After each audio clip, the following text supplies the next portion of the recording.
Bonjour à tous les amis du Ring Hockey, bonjour à tous les fans, à tous les supporters du Genève Ring Hockey Club. Tout d'abord, un grand merci à Stéphane Reist pour ton interview, pour tes questions. Et c'est avec grand plaisir que je réponds et que je participe à ça.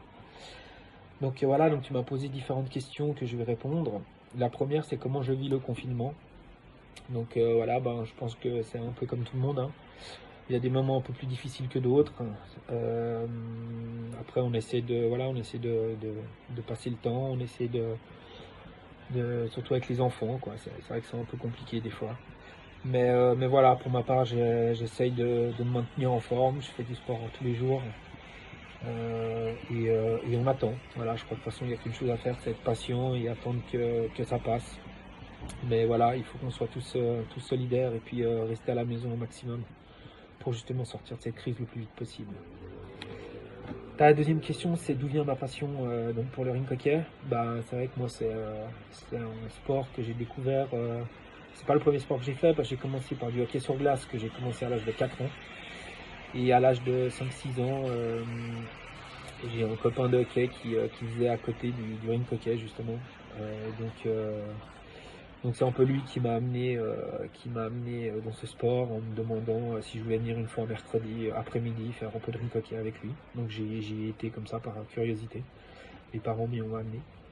Et voilà, et c'est comme ça que j'ai découvert ce sport et que j'ai continué après parce que je faisais hockey sur glace l'hiver et rink hockey l'été, parce qu'à l'époque c'est le championnat de rink qui était l'été, ce qui permettait de jongler les deux. Et il y a un moment donné où j'ai dû choisir et voilà, j'ai eu une proposition de l'entraîneur de la LNA à l'époque, Jean-Luc Christon, qui me proposait de jouer en première équipe. Et voilà, j'ai pas pu refuser.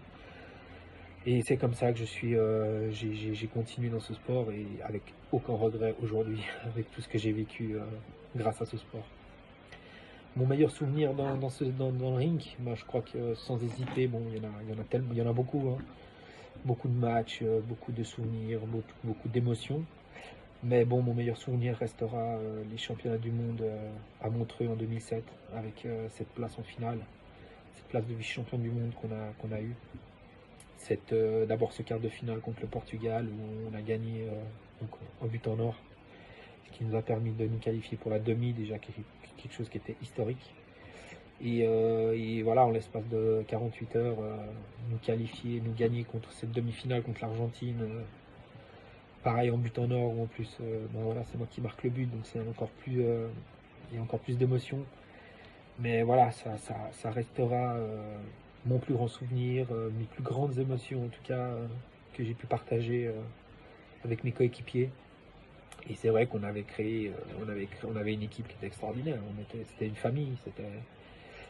Voilà. Donc après, oui, il y a plein d'autres matchs qui me resteront dans le cœur et dans la mémoire. Des titres de champion suisse à Genève, mon expérience en Italie, des titres de champion d'Italie que j'ai eu aussi également là-bas. Donc voilà, il y a beaucoup de choses, mais c'est vrai que le championnat du monde à Montreux, ça restera mon plus grand souvenir.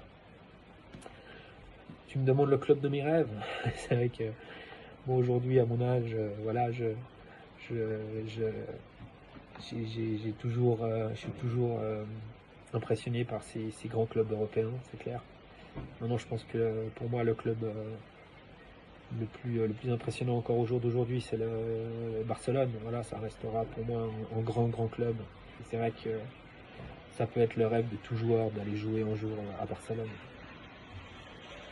Un joueur qui me fait rêver, alors c'est vrai que quand j'étais plus jeune, j'avais un joueur qui me faisait rêver. En effet, j'étais impressionné par ce joueur-là, par sa vitesse, par sa technique. C'était Panchito Velasquez, un joueur tellement complet, argentin qui jouait à Benfica. Et voilà, c'est un joueur, ça a été un de mes joueurs qui m'a fait rêver par rapport à son niveau de jeu qui était impressionnant. Et j'ai eu la chance de jouer contre, donc c'est vrai que c'est quelque chose de, quand on joue contre son idole, c'est toujours quelque chose d'extraordinaire. Mais c'est vrai que c'était vraiment un joueur exceptionnel. Mes attentes pour la saison prochaine, c'est vrai que cette année, il y a quand même un peu de frustration de comment ça s'est terminé. Voilà, cette saison qui se termine trop tôt. On a beaucoup travaillé cette année pour aller décrocher les titres. Malheureusement, on n'a pas pu aller jusqu'au bout. Donc c'est vrai que les attentes de l'année prochaine, c'est simplement terminer ce qu'on a commencé cette année. Voilà, après, il y a plein de points d'interrogation encore. Quelle équipe on aura, quels sont les objectifs du club, quels sont les objectifs des coachs. Voilà, je ne les connais pas. Donc mon objectif personnel est clairement d'aller chercher un titre, voire deux, pourquoi pas. De faire un beau parcours en Coupe d'Europe. Et donc voilà, donc mes attentes sont celles-là et j'espère qu'on cette fois-ci on arrivera jusqu'au bout. Quelle est autre la question approche. La dernière question, c'est pour quelle autre équipe je pourrais jouer en Suisse. Ben, je crois que voilà, quand on est formé dans un club, j'ai eu des offres d'autres équipes, d'autres clubs en Suisse, mais que j'ai toujours refusé. Voilà, pour moi c'est inconcevable de jouer, c'est inconcevable de jouer ailleurs qu'à Genève, en tout cas en Suisse. Donc voilà, donc la question elle est claire. Je pense que j'irai jouer à nulle part, sauf à Genève en Suisse. En tout cas, c'est quelque chose qui pour moi est inconcevable en tout cas. Donc voilà. Donc en tout cas, un grand merci à toi Stéphane pour tes questions. Merci beaucoup. Et puis je souhaite tout de bon à tout le monde. Encore une fois, restez à la maison, soyons solidaires pour sortir le plus vite possible de cette crise. Et je vous embrasse tous très fort. Merci beaucoup.